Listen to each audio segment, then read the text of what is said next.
Welcome back to the reading of the poem of the Man God, written by Maria Valtorta, Volume 3, Chapter 389, Part 1.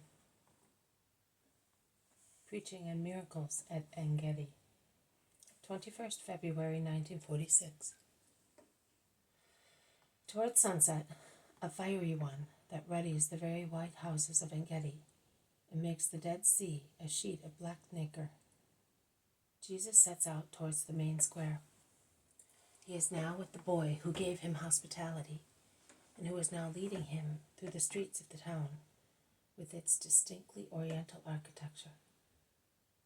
To protect themselves from the sun, which must be very strong in this place, so exposed to the heavy expanse of the salt sea, which I understand must exhale hot fumes in the summer months, and is so isolated in the midst of a bare desert on which the sun blazes down mercilessly, burning the ground.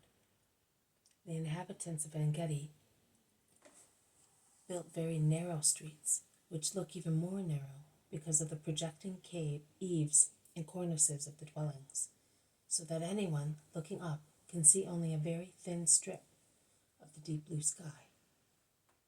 The buildings are tall, most of them being two-story houses with vine-clad roof terraces, giving shade and delightful grapes, which must be as sweet as raisins when they fully ripen in the golden sun, and the reflected heat of the walls and terrace floors.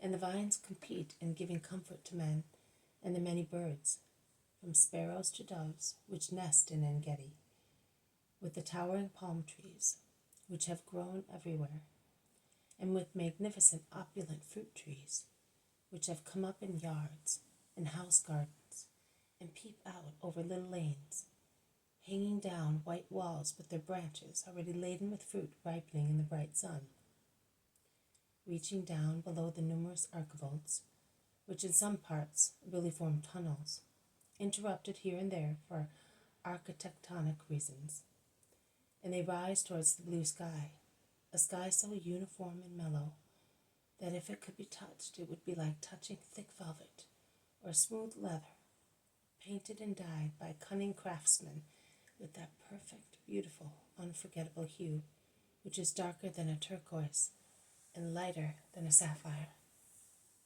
And waters, how many fountains, large and small, must be gurgling in the yards and gardens of houses, among thousands of plants, walking along the narrow streets, still deserted, as the people are either at work or at home.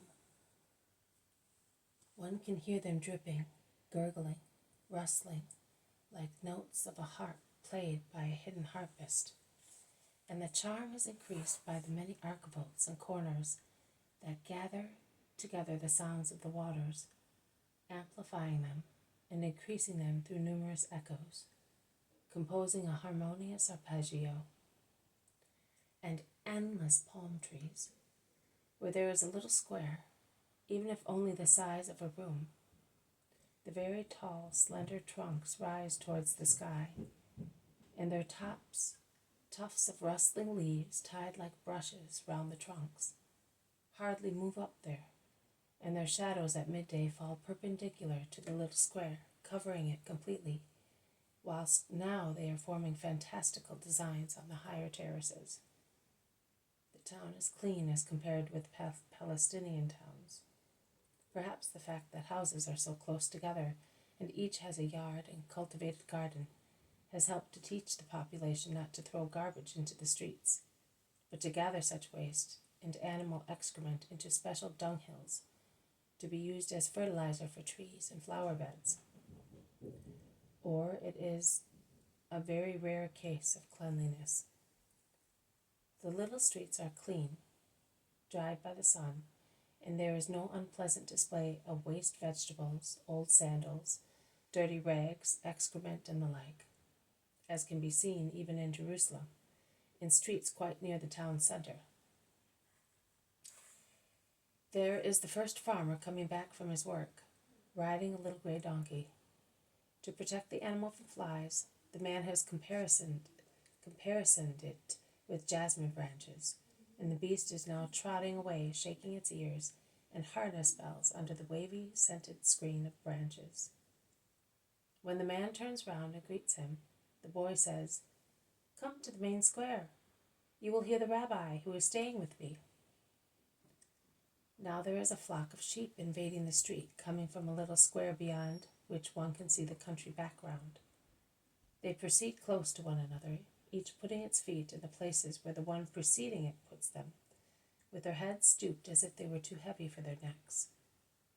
So thin compared with their fat bodies, trotting in their strange fashion, and their obese bodies looking like bundles resting on 4 sticks. Jesus, John, and Peter imitate the man who is with them, and they lean against the warm wall of a house to let them pass. A man and a boy are following the flock. They look and greet. The young man says, "Put the sheep in the fold and come to the main square with your relatives. The Rabbi of Galilee is here with us, and he is going to speak to us." This has been a reading from the Poem of the Man God, written by Maria Valtorta, Volume 3, Chapter 389, Part 1, Preaching and Miracles at Engedi. Thank you for listening. I will see you tomorrow. May God bless you, and may peace be with you.